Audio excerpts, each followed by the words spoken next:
Durante 5 anos, o irmão e a irmã estiveram no mesmo apartamento. Era uma casa aconchegante num bairro tranquilo de Bordeaux, onde Theo retornava diariamente após o trabalho e adormecia, nem sequer suspeitando que passava as noites literalmente acima de Elodie, sua irmã mais nova, que, segundo a versão oficial, havia deixado a cidade há 5 anos. Os vizinhos a viram pela última vez em junho de 2019, e desde então ela aparecia regularmente apenas online. Comunicava-se ativamente com amigos e postava fotografias de supostos lugares diferentes. Na realidade, todo esse tempo Elodie esteve aqui, no apartamento número 24, num nicho sob a cama artesanal do irmão. Manhã de 3 de maio de 2024. Diante do apartamento número 24 estão funcionários da Polícia Criminal de Bordeaux. A porta se abre com mandado número BRD 245-0301, emitido pelo tribunal após recebimento de novas informações sobre o desaparecimento de Elodie P. Ao entrar, a polícia imediatamente nota um móvel incomum no centro do quarto. Uma cama de madeira maciça, feita à mão, com uma plataforma larga. Inicialmente, nada desperta suspeitas. Contudo, o agente nota um painel ligeiramente elevado na base da cama, que parece ter sido perturbado recentemente. A abertura da construção leva meia hora, e essa descoberta muda o rumo do caso. Dentro do espaço cuidadosamente oculto encontram-se sacos de polietileno, tratados com gel de sílica e carvão ativado, o que claramente indica uma tentativa de ocultar quaisquer vestígios do que estava acontecendo. Após a abertura da embalagem, os especialistas descobrem restos de uma mulher. Mais tarde, a perícia judicial confirma que se trata precisamente de Elodie, que tinha 29 anos quando foi vista pela última vez. Os especialistas forenses afirmam que ela esteve ali desde junho de 2019. Todos esses anos, Theo viveu no mesmo quarto, sobre esse mesmo nicho, em completa ignorância, ou possivelmente em completo conhecimento do que estava armazenado sob ele. A investigação se concentra nas pessoas mais próximas. O primeiro sob atenção rigorosa, Theo P., proprietário do apartamento e irmão de Elodie. É difícil imaginar que uma pessoa possa viver vários anos lado a lado com tal esconderijo, sem suspeitar de seu conteúdo. Mas até esse momento a polícia não tinha nenhuma prova direta para prendê-lo. Ele vivia tranquilamente, comunicava-se com os vizinhos, ia ao trabalho e até contava sobre a correspondência com a irmã, supostamente viajando pelo mundo. O segundo suspeito imediatamente se torna Alexis R., ex-namorado de Elodie.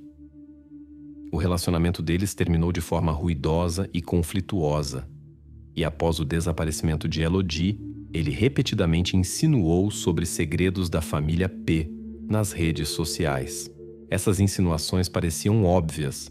Possivelmente ele sabia algo importante que se escondia atrás de portas fechadas. Suas mensagens eram suficientemente preocupantes para que a polícia começasse a verificar sua versão. A investigação se desloca bruscamente em direção a Alexis. Os policiais estudam detalhadamente sua vida privada, coletam dados de sua atividade online e realizam uma perícia genética completa. No apartamento procuram cuidadosamente vestígios que poderiam ligá-lo a essa terrível descoberta. Contudo, todos os esforços levam a um resultado inesperado. Nenhuma célula de Alexis foi encontrada no polietileno ou nos restos. Além disso, segundo vizinhos e colegas, no dia do desaparecimento de Elodie, ele estava longe de Bordeaux. Os agentes compreendem que a versão com Alexis perde sua força.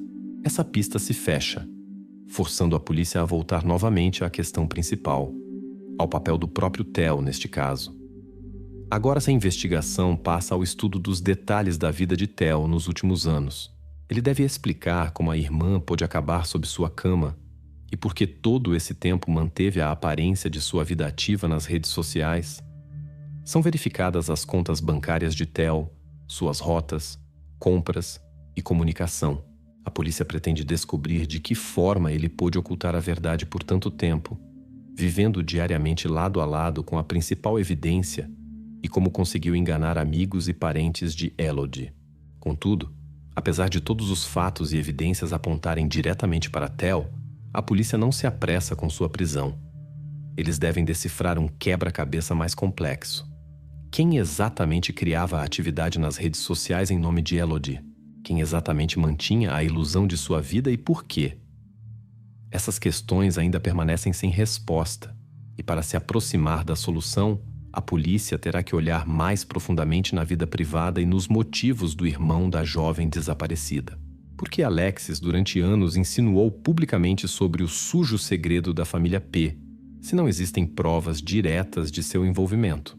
Na manhã de 4 de maio, os investigadores começaram a estudar mais atentamente o passado de Alexis R., ex-namorado de Elodie. No dia anterior, a polícia havia praticamente excluído sua presença física no local do crime, mas restaram questões sobre seu comportamento estranho após o desaparecimento da jovem.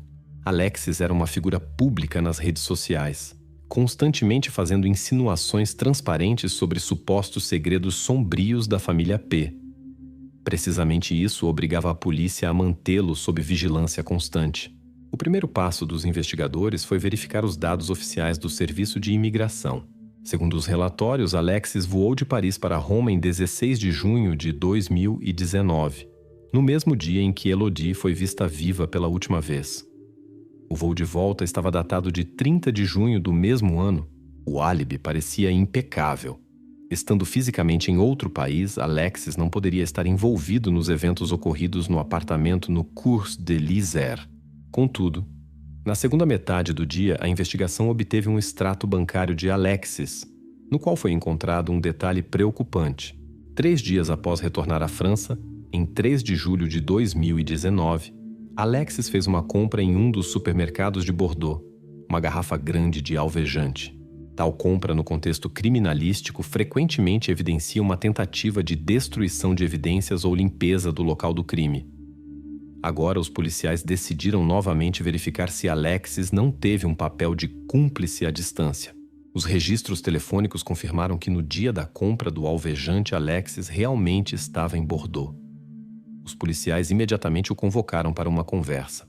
Alexis compareceu à delegacia voluntariamente, sem qualquer resistência, e calmamente explicou a compra de produtos químicos domésticos, dizendo que, ao retornar da viagem, estava limpando seu apartamento.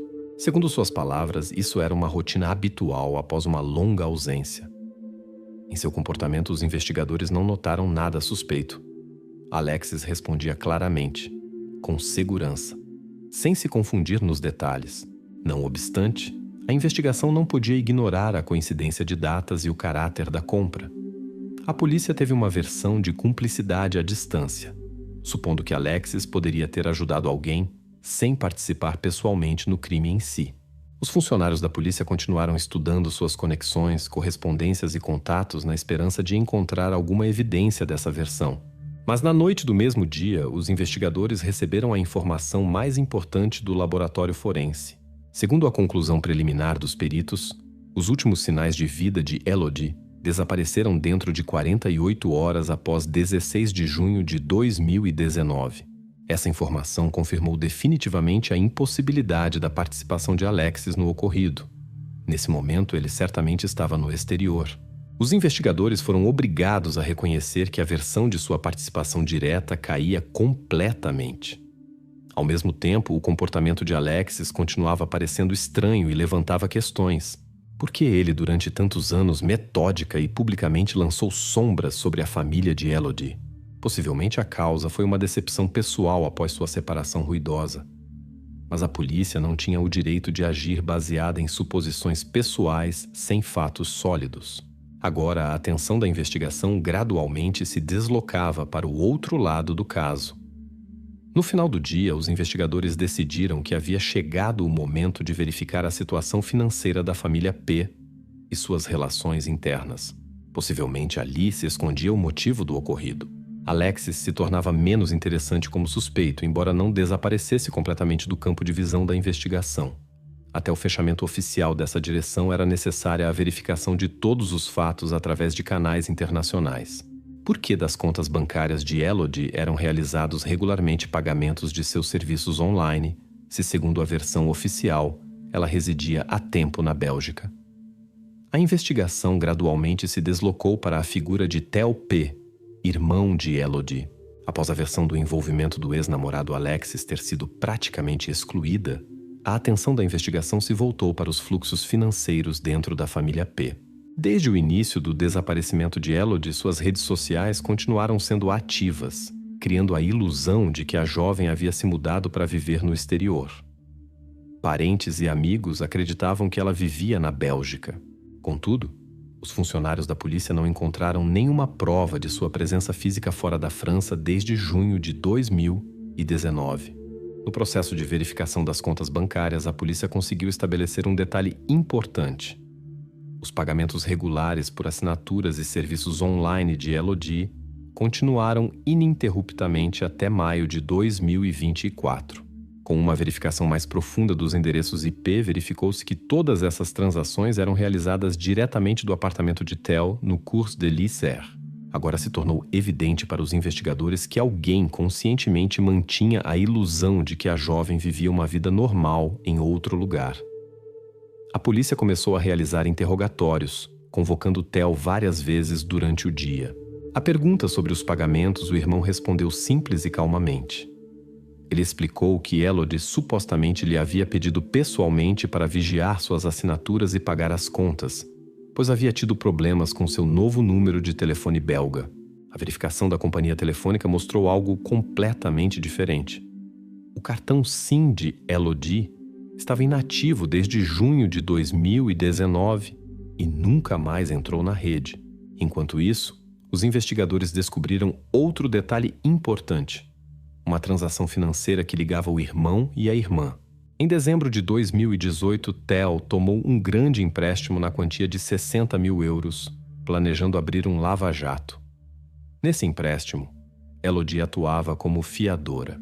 Em si mesma, tal transação não era incomum, mas precisamente esse fato agora era extremamente importante. Se Elodie tivesse oficialmente desaparecido ou fosse declarada em paradeiro desconhecido, o banco poderia começar o processo de devolução antecipada do empréstimo, o que claramente criaria sérios problemas financeiros para Theo.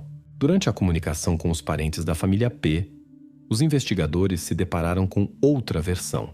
A família começou a afirmar que Elodie supostamente havia deixado a França e se escondido conscientemente para não devolver as dívidas do empréstimo conjunto. Essa versão parecia plausível à primeira vista, mas não era confirmada por fatos reais e transações bancárias. Não obstante, a investigação cuidadosamente registrou essa declaração e continuou a verificação. Enquanto isso, os especialistas em crimes financeiros descobriram que o empréstimo para o Lava Jato era pontualmente pago por Theo até o último momento, e formalmente o banco não tinha reclamações nem contra ele, nem contra a Elodie.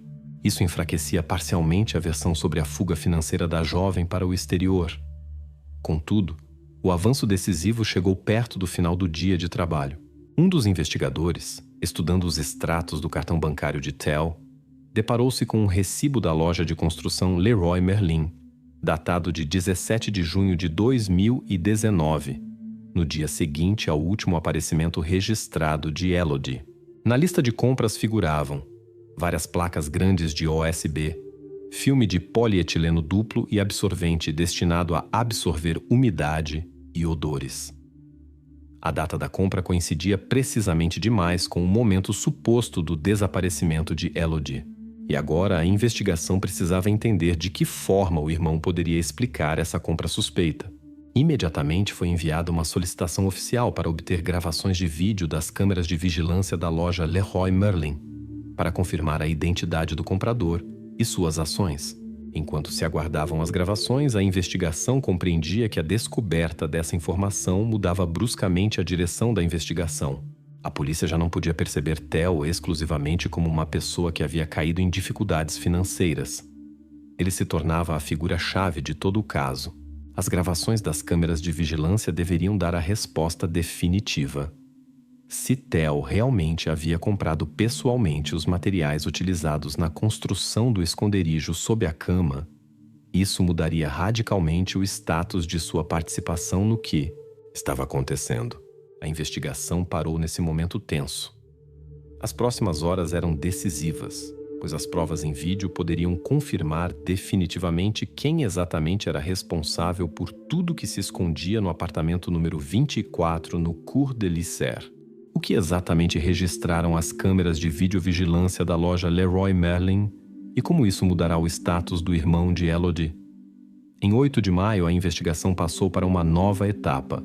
O sargento Mallet, um dos agentes mais experientes da direção policial de Bordeaux, recebeu pela manhã a resposta à solicitação oficial sobre as gravações das câmeras de videovigilância da loja Leroy Merlin. O sargento imediatamente entendeu que essa era a evidência mais importante no caso do desaparecimento de Elodie P. O vídeo estava datado de 17 de junho de 2019, apenas 24 horas depois que Elodie foi registrada viva pela última vez. Na gravação da câmera, via-se claramente como Theo carregava independentemente num pequeno Renault Twingo um saco de 20 kg de absorvente, várias placas de OSB e um grande rolo de filme de polietileno duplo. O rosto de Theo no vídeo não deixava dúvidas. Era ele. Essa evidência era suficientemente séria para que os agentes procedessem ao estudo detalhado da rota e ações posteriores do suspeito. No mesmo dia, o sargento Mallet realizou um exame do elevador na entrada do prédio no Cours de Lisser. A atenção do investigador foi atraída pelas gravações da câmera interna do elevador. Na gravação de 18 de junho de 2019, às 2h03 da manhã, Theo estava distintamente registrado. Ele levava para a cabine um objeto volumoso envolvido em polietileno, lembrando por sua forma e dimensões uma figura humana.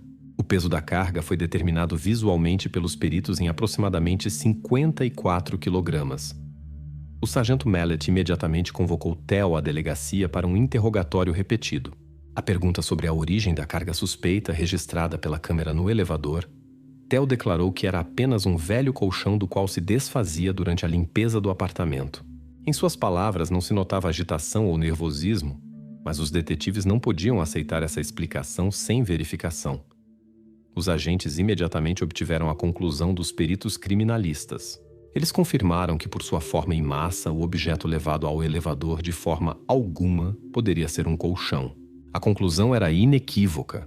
O objeto tinha contornos claros de uma figura humana e coincidia em todos os parâmetros com o que a polícia havia descoberto sob a cama-plataforma. Agora, as palavras de Theo pareciam ainda mais duvidosas aos olhos da investigação. Durante o dia, o advogado de Theo e seus parentes tentaram induzir a investigação ao erro, afirmando que todos os materiais de construção adquiridos eram destinados ao reparo da varanda. Por algum tempo, essa versão realmente poderia parecer convincente. Contudo, os testemunhos dos vizinhos e o exame da própria varanda no apartamento número 24 excluíram completamente a necessidade de tal reparo, o que significava o fechamento de mais uma pista falsa. Ao entardecer, os investigadores receberam um certificado oficial da Interpol. As dúvidas que ainda restavam sobre o papel do ex-namorado de Elodie, Alexis R., agora foram definitivamente dissipadas. Foi oficialmente confirmado que Alexis realmente se encontrava na Itália nos dias em que o irreparável aconteceu. Assim, essa pista falsa se fechava definitiva e irrevogavelmente. Agora toda a atenção estava focada exclusivamente em Theo e suas ações. Os investigadores, convencidos da falsidade das versões anteriores, tomaram a decisão de estudar mais profundamente a personalidade do próprio Theo. A polícia decidiu encomendar um retrato psicológico do suspeito para entender seus verdadeiros motivos e possíveis causas internas que poderiam ter levado a tais ações. Por enquanto, eles não sabiam com certeza o que exatamente o movia, mas entendiam que a revelação dessa informação poderia definitivamente esclarecer todas as circunstâncias do caso. Agora, os investigadores esperavam a conclusão psicológica. A personalidade de Theo, que anteriormente não havia atraído a atenção da polícia, agora se tornou o objeto principal de estudo. Os investigadores esperavam que o retrato psicológico revelasse as verdadeiras causas do comportamento do irmão de Elodie e explicasse como ele pôde por tanto tempo levar uma vida dupla, ocultando eventos que aconteciam diretamente sob seus pés. Como Theo pôde, durante 5 anos, levar uma vida cotidiana no apartamento, sabendo que ali estavam ocultos os restos de sua irmã e, ao mesmo tempo, não se denunciar de forma alguma? Até meados de maio, a atenção da investigação se focou definitivamente na personalidade de Theo P. Os policiais já se haviam assegurado de que precisamente ele adquiria os materiais utilizados para criar o esconderijo. E precisamente ele levava ao apartamento o pacote suspeito em junho de 2019. Agora enfrentavam uma tarefa mais complexa. Entender como uma pessoa poderia levar uma vida tão medida quando diariamente retornava para casa e se deitava para dormir sobre um terrível segredo, oculto diretamente sob ele. Os investigadores solicitaram a documentação médica de Theo e receberam uma resposta inesperada que poderia lançar luz sobre muitos detalhes de seu comportamento. Segundo o prontuário médico, já em 2017 havia sido diagnosticada em Theo ansiedade generalizada e registrados traços obsessivos de personalidade. Nas conclusões médicas, falava-se de sua tendência obsessiva à ordem, planejamento e aspiração a controlar cada detalhe de sua vida. Tal diagnóstico poderia explicar a meticulosidade de Theo na organização do esconderijo e a metodicidade das ações, mas não explicava o cálculo frio e refletido com o qual por anos ocultou o que estava acontecendo. Os detetives realizaram um exame adicional de documentos financeiros e revelaram outro fato inquietante. De 2020 a 2023, Theo adquiria regularmente absorvedores de umidade e meios dessecantes especiais. Conservaram-se os recibos confirmando essas compras. Isso significava que ele não apenas criou um esconderijo, mas também vigiava constantemente para que nada delatasse sua presença no apartamento. Era evidente que ele estava consciente da necessidade de controlar o estado do que estava oculto sob a cama. Simultaneamente, a investigação verificou a possível versão de que Theo poderia ter agido sob pressão de uma terceira parte, algum extorsionário desconhecido que poderia tê-lo chantageado durante 5 anos. Os agentes estudaram as bases de dados sobre grupos criminais, tentaram encontrar quaisquer conexões ou contatos suspeitos de Theo durante todo esse período.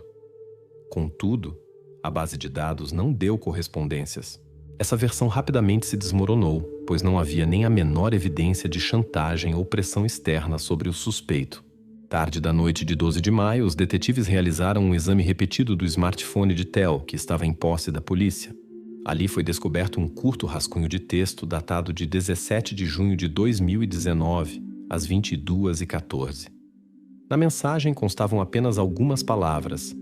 Ela caiu, o sangue correu. Essa curta frase era a primeira indicação direta de que naquela noite aconteceu algo que se tornou o ponto de partida para as ações posteriores de Theo. O rascunho evidentemente se destinava a alguma explicação ou confissão, mas nunca foi enviado. Os peritos imediatamente começaram um estudo mais profundo dessa mensagem. Os analistas do departamento técnico procederam à recuperação de dados apagados e verificação de chamadas feitas naquela noite. Paralelamente, a investigação procedeu ao exame quadro por quadro de gravações de câmeras e sensores da entrada para reconstruir o quadro exato do que acontecia na noite de 16 para 17 de junho.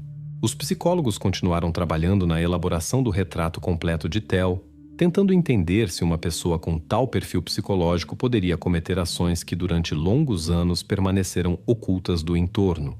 Estudavam sua infância, relações com a família, maneira de se comunicar com as pessoas, hábitos cotidianos, tentando construir um perfil psicológico claro. Em sua opinião, isso era o elemento-chave na compreensão de suas ações e atos. Ao final do dia, a investigação fez uma conclusão preliminar. Theo realmente possuía traços únicos que lhe permitiam conservar a calma exterior e planejar metodicamente suas ações. Os psicólogos confirmavam que tal pessoa poderia facilmente viver uma vida dupla, controlando cuidadosamente todos os seus aspectos. Agora, a investigação enfrentava a tarefa de reconstruir completamente os eventos daquela noite, para estabelecer as circunstâncias exatas que levaram ao desaparecimento de Elodie e as ações de seu irmão. Os investigadores não pronunciavam em voz alta a palavra assassinato, mas todos entendiam que a investigação havia se aproximado da revelação de um terrível segredo que por tanto tempo havia ocultado esse apartamento comum no centro de Bordeaux. A investigação, anteriormente completamente concentrada na personalidade de Theo, deu um passo para o lado para entender mais profundamente o que acontecia na vida da própria Elodie antes dos eventos trágicos. Até esse dia, a vítima era percebida pela investigação principalmente como uma figura passiva. Agora a polícia pretendia lançar luz sobre seus próprios motivos, temores e ações, que possivelmente se tornaram o catalisador dos eventos daquela noite de junho. A polícia interrogou dezenas de testemunhas do entorno da jovem, incluindo amigos, colegas e conhecidos. As informações mais importantes vieram de um assistente social da CAF, Caís da Locação Familiares, com quem Elodie havia tido uma conversa confidencial pouco antes de seu desaparecimento. O assistente social confirmou que no início de junho de 2019, Elodie pretendia apresentar uma denúncia oficial contra seu irmão. A jovem havia contado que Theo fornecia informações falsas sobre suas rendas para obter benefícios sociais. Essa declaração, indubitavelmente, teria provocado sérias consequências financeiras e jurídicas para seu irmão. Uma confirmação adicional do conflito entre irmão e irmã foi encontrada na correspondência de Elodie, obtida de seu telefone. A mensagem enviada por ela ao irmão em 15 de junho de 2019, às 21h45, era inequívoca e emocionalmente carregada. Se você não me der acesso às contas, vou à polícia amanhã de manhã. Isso se tornou o momento chave na compreensão da seriedade do conflito que eclodiu na véspera do desaparecimento da jovem. Contudo, quando os investigadores convocaram os pais de Elodie e Theo para uma conversa repetida, esses negaram categoricamente a existência de qualquer conflito entre os filhos. Os pais afirmavam com segurança que seu filho e filha sempre tiveram boas relações, embora não sem os desentendimentos domésticos habituais. Essa versão da família entrava em contradição direta com os dados obtidos da correspondência pessoal, o que punha em dúvida a sinceridade dos pais e reforçava as suspeitas da investigação sobre seu possível desejo de proteger o filho. Testemunhos importantes também chegaram da vizinha, que residia diretamente atrás da parede do apartamento de Theo e Elodie. Ela declarou que aproximadamente a 1h30 da madrugada havia ouvido um grito feminino alto, mas não havia dado importância, supondo que era um som da televisão, que habitualmente funcionava alto à noite no apartamento de Theo. Inicialmente, a investigação aceitou seus testemunhos com dúvida, mas na ausência de outros dados, a versão parecia aceitável. Contudo, já ao entardecer, a situação mudou radicalmente. A polícia recebeu o relatório oficial da companhia energética sobre o consumo de eletricidade no apartamento, equipado com um contador elétrico inteligente, Link. Segundo os dados do relatório, no período de 1 às 2 da madrugada de 16 de junho de 2019, o consumo de eletricidade no apartamento de Theo caía bruscamente ao nível base, correspondente a uma televisão desligada e número mínimo de aparelhos domésticos. Isso significava que as palavras da vizinha sobre a televisão funcionando alto provavelmente eram falsas, ou ela havia interpretado mal o que ouviu. A situação descrita pela vizinha não coincidia com os dados técnicos que agora se tornavam uma fonte confiável de informação. Os peritos, analisando os dados energéticos, imediatamente transmitiram toda a informação ao perito médico-legal, que agora deveria determinar o mais precisamente possível os marcos temporais do que aconteceu com Elodie. As indicações do contador elétrico davam uma base precisa e objetiva para entender os eventos reais no apartamento naqueles minutos quando ressoou aquele grito inquietante. As próximas 24 horas, a investigação dedicou à preparação da conclusão médica baseada nos novos dados obtidos. A polícia entendia que agora a cronologia da noite de 15 para 16 de junho se tornava o fator-chave no caso. Precisamente, a perícia médica deveria confirmar ou refutar definitivamente todas as versões e estabelecer até que ponto os testemunhos das testemunhas e os dados técnicos obtidos correspondiam ao quadro real dos eventos. A perícia psicológica de Elodie também continuava paralelamente. Os especialistas tentavam entender o que exatamente poderia ter assustado a jovem a tal ponto que decidiu ir à polícia contra o próprio irmão. Tornava-se evidente que o conflito financeiro em torno do empréstimo e dos benefícios sociais possivelmente era apenas a causa superficial, sob a qual se ocultavam motivos mais profundos e sérios. A morte de Elodie foi resultado de um acidente trágico ou as ações foram intencionais? 5 meses após a descoberta do terrível achado sob a cama no apartamento no Cours de l'Isère, a investigação se aproximou da fase final. Em outubro, o médico legista Dr. Lachaud apresentou oficialmente o relatório final sobre as causas e circunstâncias da morte de Elodie P. Esse documento deveria trazer clareza definitiva nos eventos da noite de 15 para 16 de junho de 2019. Dr. Lachaud começou sua intervenção com uma descrição detalhada das perícias realizadas. As investigações médicas confirmaram que a jovem havia recebido um traumatismo craniano causado por um objeto contundente ou um golpe forte contra uma superfície dura. O caráter e localização dos danos correspondiam a uma queda, mas, segundo a opinião do médico legista, esse dano em si não era letal. O próprio traumatismo não teria sido crítico, se não fossem as ações posteriores que foram empreendidas imediatamente após o ocorrido. Dr. Lachaud dedicou atenção especial à investigação detalhada da embalagem na qual foram encontrados os restos de Elodie. Na soldagem térmica interna do saco de polietileno, os criminalistas descobriram uma partícula microscópica de plástico, na qual se conservaram vestígios de suor, contendo DNA que coincidia completamente com a amostra de Theo. Esses dados confirmaram que precisamente o irmão se ocupava da embalagem diretamente no momento da tragédia. As impressões digitais parcialmente conservadas no saco também foram analisadas, contudo eram insuficientes para uma identificação inequívoca. Através de seu advogado, Theo tentou apresentar uma explicação alternativa do ocorrido.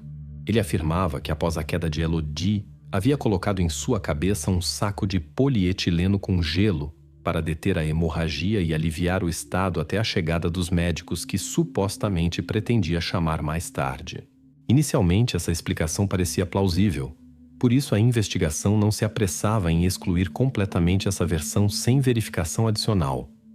Contudo, as investigações posteriores refutaram a declaração de Theo. Dentro do saco foram descobertas microfibras específicas da embalagem de vegetais congelados, habitualmente utilizados no lar como compressa fria. Os peritos confirmaram que no momento da aplicação do saco no rosto da jovem ele não continha gelo, e os vegetais haviam sido extraídos anteriormente. Esse fato destruía completamente a versão de Theo sobre suas supostas boas intenções. Dr. Lachaud sublinhou que precisamente a compressão posterior pelo saco de polietileno se tornou o fator fatal.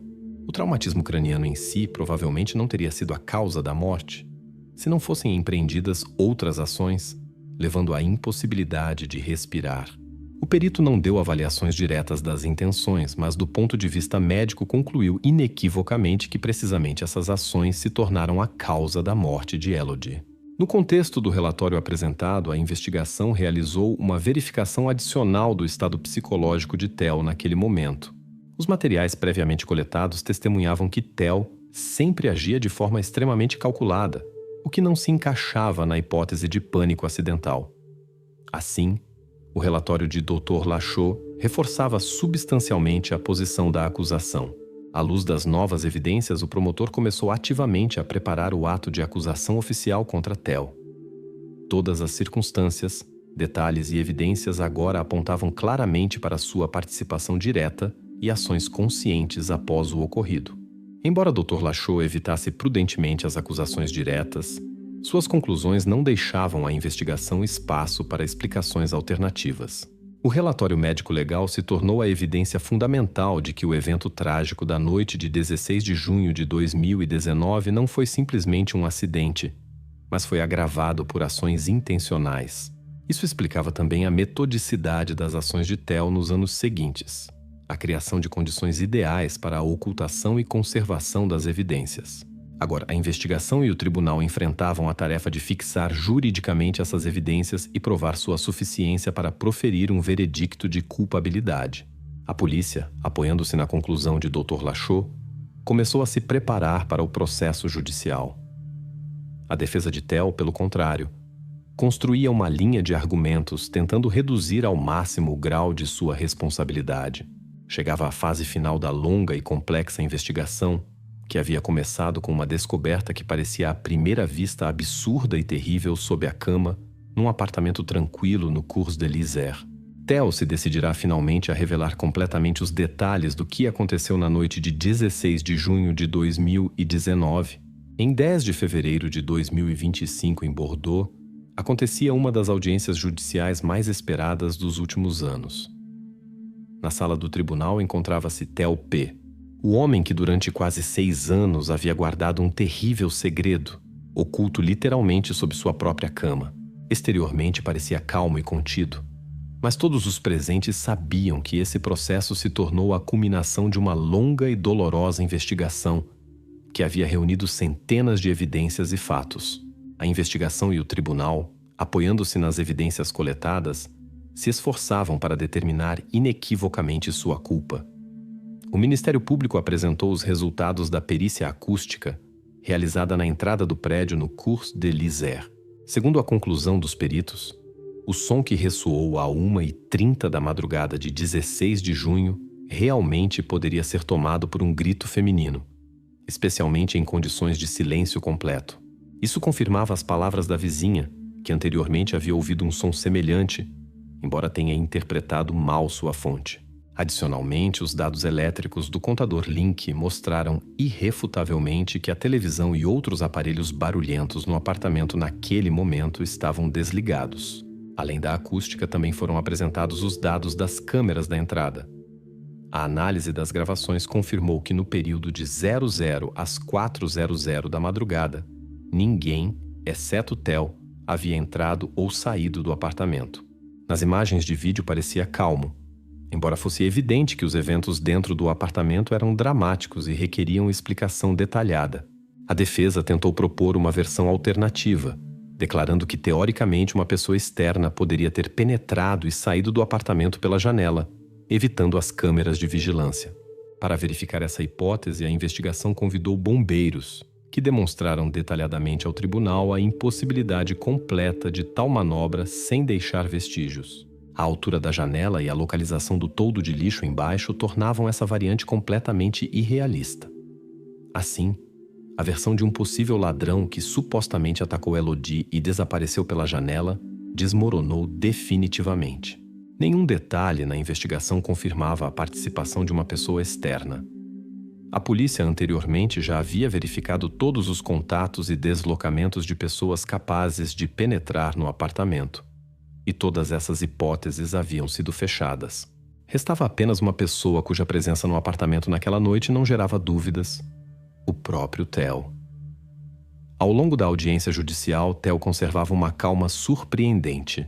Contudo, sua defesa perdia cada vez mais posições diante da evidência das provas apresentadas.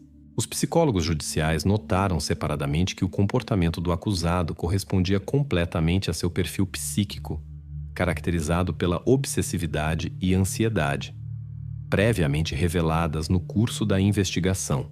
Segundo as palavras dos especialistas, isso poderia explicar seu sangue frio em circunstâncias quando a maioria das pessoas teria experimentado pânico. Não obstante, à medida que o promotor apresentava as evidências e as conclusões do tribunal se tornavam cada vez mais inequívocas, a tensão em Theo se tornava mais notável. Parecia que se dava conta de que sua posição se tornava desesperada e que a negação já não poderia ajudá-lo a evitar um veredito de culpabilidade. Finalmente, no auge da audiência judicial, Theo inesperadamente pediu para interromper o exame do caso. Toda a sala ficou imóvel na expectativa quando o acusado pronunciou lenta e cautelosamente: "Se eu disser tudo, vocês podem reduzir a pena?" Essa declaração provocou surpresa e choque silencioso na sala do tribunal. Ninguém esperava tal movimento de sua parte, considerando seu silêncio obstinado durante toda a investigação. O juiz ordenou anunciar um pequeno intervalo para discutir a proposta de Theo. Os advogados e o promotor rapidamente se retiraram para consultas enquanto o próprio acusado permanecia calmamente em seu lugar, olhando à frente. Parecia que essa era precisamente a decisão que havia evitado por longos anos: contar o que realmente havia acontecido naquela noite quando a vida de Elodie se interrompeu. Agora chegava para o tribunal um momento crítico. Todos os presentes entendiam que das palavras posteriores de Theo dependeria a compreensão final dos motivos e circunstâncias do ocorrido. O tribunal decidiu aceitar sua confissão apenas no âmbito da próxima sessão, para dar a possibilidade de preparar os procedimentos jurídicos necessários e proteger os direitos de todos os participantes do processo. A sessão do tribunal de 14 de março de 2025 começou exatamente às 10 da manhã. Na sala não havia lugares livres. Jornalistas, parentes e observadores acompanhavam atentamente cada palavra de Theo, que havia decidido contar completamente o que aconteceu naquela noite fatal de 16 de junho de 2019. Theo falava lentamente, mas claramente. Segundo suas palavras, na noite antes da tragédia havia ocorrido um conflito sério entre ele e Elodie por causa de uma questão financeira. A irmã lhe havia apresentado um documento bancário confirmando que, sem sua assinatura, sua linha de crédito e contas seriam imediatamente congeladas. As emoções se intensificavam e, em algum momento, Elodie bruscamente atirou esse relatório diretamente no rosto de Theo. Ele instintivamente se defendeu e acidentalmente empurrou a irmã. Perdendo o equilíbrio, ela bateu a cabeça no batente da porta. Theo explicou detalhadamente que viu sangue e se assustou, após o que empreendeu uma tentativa inconsciente de deter sua propagação. Para que o sangue não caísse no chão e móveis, agarrou um saco de polietileno aplicando-o na cabeça da irmã. Mas no pânico não se dava conta de que assim lhe cortava o acesso ao ar. Só depois de algum tempo, notando a ausência de respiração, Theo entendeu que havia acontecido o irreparável. Temendo as consequências e a falência, decidiu ocultar o fato da morte de Elodie a qualquer preço. Os representantes da acusação verificaram meticulosamente, passo a passo, cada detalhe da confissão. O recibo datado de 17 de junho de 2019 mostrou a compra de materiais necessários para criar o esconderijo. As perícias do polietileno confirmaram a presença de suor de Theo. Seu DNA foi encontrado diretamente dentro da costura da embalagem. Os absorventes comprados por ele explicavam a ausência de quaisquer odores suspeitos no apartamento durante quase 5 anos. Os vestígios eletrônicos revelados pelos peritos em cybercrimes provaram que precisamente Theo pagava regularmente as assinaturas e serviços em nome de Elodie de seu próprio endereço IP para manter a ilusão de sua vida na Bélgica.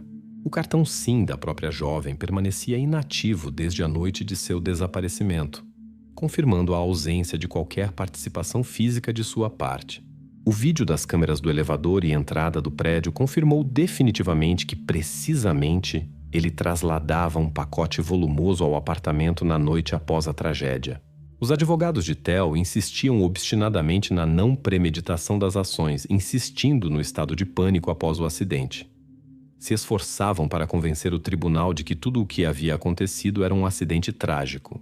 Contudo, o promotor apresentou ao tribunal uma evidência importante. Um SMS do banco, que chegou ao telefone de Theo na noite de 15 de junho. Nele se comunicava claramente a possível congelação de todas as suas contas sem a assinatura de Elodie. Esse era o motivo-chave que explicava a vontade de ocultar a morte da irmã. Esse aspecto financeiro se mostrou decisivo aos olhos do tribunal, refutando a versão de pânico acidental e sublinhando a consciência das ações do acusado. O tribunal se retirou para uma curta deliberação, após a qual o presidente anunciou o veredicto definitivo. Theo P. foi reconhecido culpado segundo 2 artigos: assassinato intencional e ocultação do ocorrido. O tribunal decidiu condená-lo a 22 anos de privação de liberdade com encarceramento imediato.